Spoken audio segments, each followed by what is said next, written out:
Right. Listen up. Is Brazilian food just about meat on a massive skewer? Let me tell you, you're bloody wrong. We're diving headfirst into the heart of Brazil, from the bustling streets of Rio to the soulful kitchens of Bahia, to uncover the real taste of this incredible country. I'm Pepper Planet, and today, we're not just tasting, we're on a mission to find out what Brazil's most iconic dishes really cost.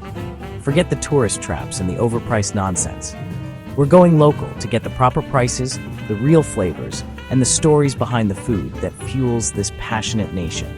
This journey is going to be a feast for the senses. So get ready to come with me on a culinary adventure across Brazil.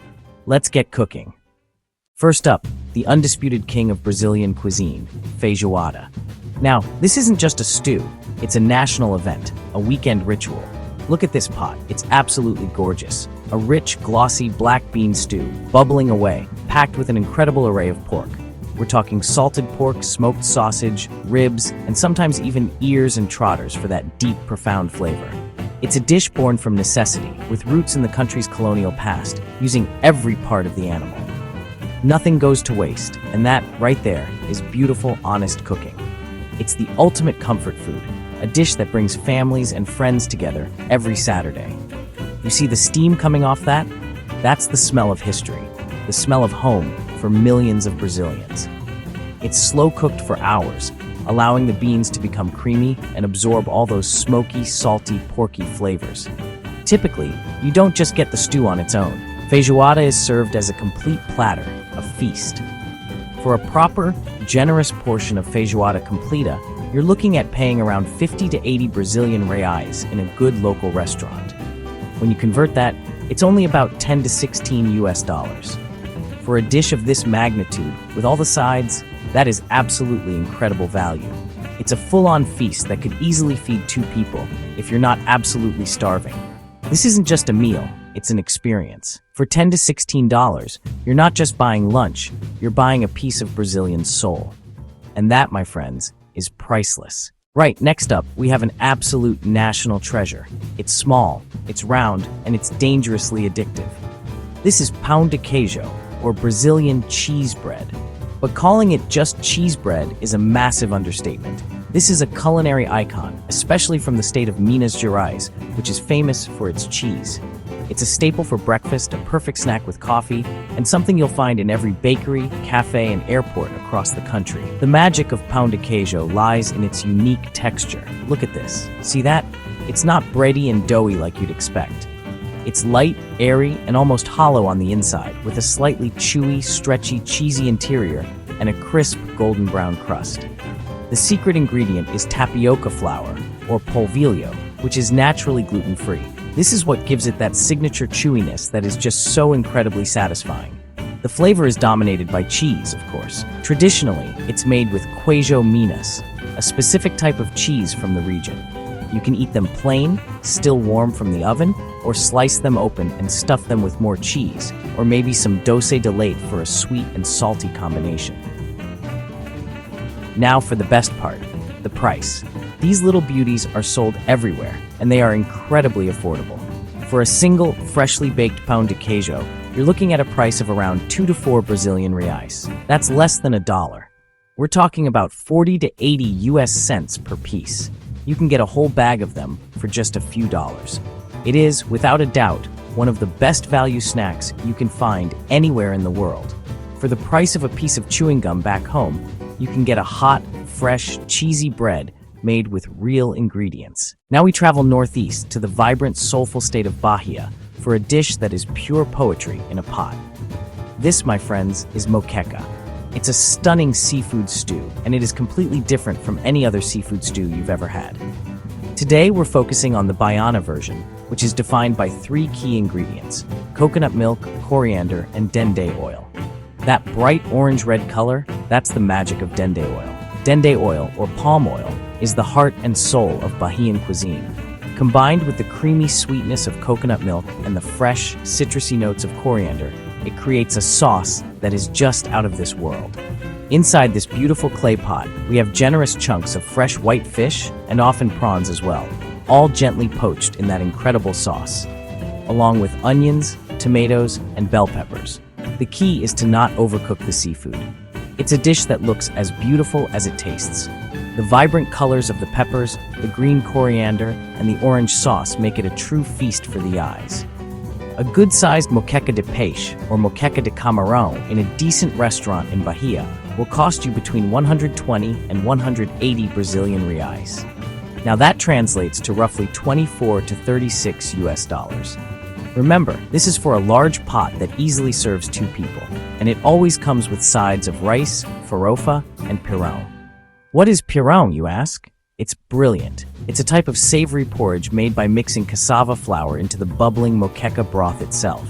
It's the perfect vehicle for soaking up even more of that amazing sauce. We're staying in Bahia, but we're moving from the restaurant to the streets, because honestly, you cannot talk about Bahian food without talking about this. This is acarajé. It is so much more than just a snack. It's a cultural institution, a symbol of Afro-Brazilian heritage, and a flavor explosion in the palm of your hand. You'll see them being sold on street corners all over Salvador, prepared by baianas, women dressed in traditional white clothing. It's a whole ritual, a piece of living history. So what exactly is it? The base of the acarajé is a fritter made from a paste of black-eyed peas, seasoned with onions and salt. This paste is then deep-fried in that same magical ingredient we saw in the moqueca, dende oil. This gives the fritter its distinctive flavor and its deep golden orange color. The result is a patty that's crispy on the outside and surprisingly light and fluffy on the inside. But that's just the beginning. The real magic happens when they slice it open and stuff it. The baiana will ask you if you want it quente or fria, hot or not. Inside, it's typically filled with vatapá, a creamy, rich paste made from bread, shrimp, coconut milk, peanuts, and dende oil. It's also filled with caruru, an okra stew, and a simple salad of chopped tomatoes and onions. A single, fully loaded acarajé from a reputable baiana on the street will set you back about 10 to 15 Brazilian reais. That's just 2 to 3 US dollars. For a snack this substantial, this complex, and this culturally significant, that is an absolute bargain. In fact, acarajé has its roots in West Africa and was originally a religious offering in the Candomblé religion. So when you eat one, you are partaking in a deep and important cultural tradition. It's a roller coaster of flavor in every single bite. It's savory, spicy, creamy, crunchy. It's everything all at once. For just a couple of dollars, you get a taste of history, a taste of culture, and a taste of the fiery, passionate soul of Bahia. All right, now for the one you've all been waiting for. The one thing everyone associates with Brazil, churrasco, the Brazilian barbecue. But let me be clear, this is not your average backyard barbecue with a few burgers and sausages. This is a serious, almost religious, culinary ritual. We're talking large, high-quality cuts of meat skewered onto massive swords, seasoned simply with rock salt, and cooked to perfection over live fire. The star of any proper churrasco is picanha. You might know it as a rump cap or sirloin cap. In Brazil, it's the most prized cut for grilling. You go to a churrascaria, which is a steakhouse that operates on a rodizio system. This means it's all you can eat. You sit down, and an army of pasadores, or meat waiters, roam the restaurant with these giant skewers, each holding a different cut of meat. Picanha, alcatrop sirloin, fraldinha, flank steak, costela, beef ribs, linguiça sausage, even chicken hearts, or coração de galinha. They come to your table and slice the meat directly onto your plate. It's a continuous parade of perfectly grilled meat. A good all-you-can-eat rodizio will typically cost between 150 and 250 Brazilian reais per person. That's about 30 to 50 US dollars. Now I know what you're thinking, that's the most expensive thing on our list so far. But hold on, this price includes unlimited servings of every cut of meat they have, plus unlimited access to a massive, high-quality buffet bar. If you were to have a similar experience in the US or Europe, you would be paying well over $100, easily. The value for money is just insane. After all that savory food, we need something sweet. And in Brazil, when you think of sweet, you think of one thing above all others, the brigadeiro. This is not just a chocolate truffle. It is the heart and soul of every single Brazilian celebration. Birthdays, weddings, holidays, or just a Tuesday. Any excuse is a good excuse for a brigadeiro. It's a simple, humble, and utterly beloved sweet that every Brazilian grows up with. It's pure nostalgia in a little paper cup. The recipe is deceptively simple. It's made with just 3 main ingredients: condensed milk, cocoa powder, and butter. That's it. You cook them together in a pot, stirring constantly until it thickens into a rich, glossy, sticky paste. The ponto, or the right point, is when you can scrape the bottom of the pan and the mixture holds its shape for a second. Once it cools, you roll it into little balls and cover it in chocolate sprinkles. But the texture is the real surprise. It's not like a hard French truffle or a gooey American fudge. It's something in between. It's soft, incredibly creamy, and slightly chewy. A single traditional brigadeiro will cost you around 3 to 5 Brazilian reais. That's about 60 cents to $1. You can often buy them in boxes of 4 or 6, which brings the price down a little. For a handmade, delicious sweet treat, that is incredibly affordable. You literally cannot have a children's birthday party in Brazil without a table laden with hundreds of these. It's the first thing the kids run to, and the last thing the adults sneak before they leave. The act of making brigadeiros is also a social one. It's common for friends or family to gather in the kitchen to cook the mixture and then roll the balls together while chatting.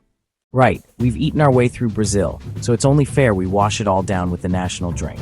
This is the one, the only, the legendary caipirinha. This isn't just a cocktail, it's a national emblem, a symbol of Brazilian fun, sun, and celebration. You'll find it everywhere, from fancy hotel bars to humble beach shacks, and it's the undisputed king of Brazilian cocktails. The beauty of the caipirinha is its simplicity. It's made with just 3 ingredients: cachaça, limes, and sugar. Cachaça is the key. It's a spirit distilled from fermented sugarcane juice, and it's Brazil's most popular spirit. You take fresh limes, cut them into wedges, and muddle them directly in the glass with sugar. You don't want to pulverize them. You just want to release the essential oils from the peel and the juice from the pulp. Then you fill the glass with ice and top it all off with a generous pour of cachaça. A quick stir, and there you have it. A perfect balance of sweet, sour, and the alcoholic kick of the cachaça. So how much for this glass of Brazilian sunshine? In a local bar or a beach kiosk, you can get a fantastic caipirinha for about 15 to 25 Brazilian reais. That's an incredible 3 to 5 US dollars. For just a few dollars, you're getting a freshly made cocktail with quality ingredients.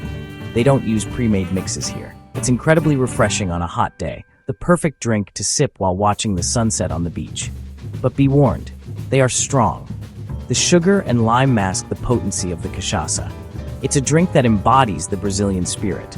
It's simple, it's vibrant, it's a little bit wild, and it's all about enjoying life. For just $3 to $5, you're not just buying a drink, you're buying an experience. What an incredible culinary journey that was. From the soulful, hearty feijoada to the fiery street food of acarajé, the cheesy perfection of pão de queijo, and washing it all down with a classic caipirinha. We've seen that Brazil offers a world of flavor that is diverse, historic, and deeply passionate. And the best part? So much of this incredible food is unbelievably affordable. We've eaten like kings for just a few dollars, proving that you don't need to spend a fortune to experience the true, authentic taste of a country. Brazil's cuisine is a reflection of its people and its history, a beautiful mix of indigenous, European, and African influences that have come together to create something truly unique. So, what do you think? Were you surprised by these prices? Let me know in the comments below which one of these dishes you'd want to try first. And if you loved coming along on this flavor-packed adventure and want to see more food and travel from every corner of the globe, then do me a favor, hit that subscribe button and ring the bell so you don't miss the next trip. There's a whole planet of pepper and spice out there to explore. Until next time, stay hungry.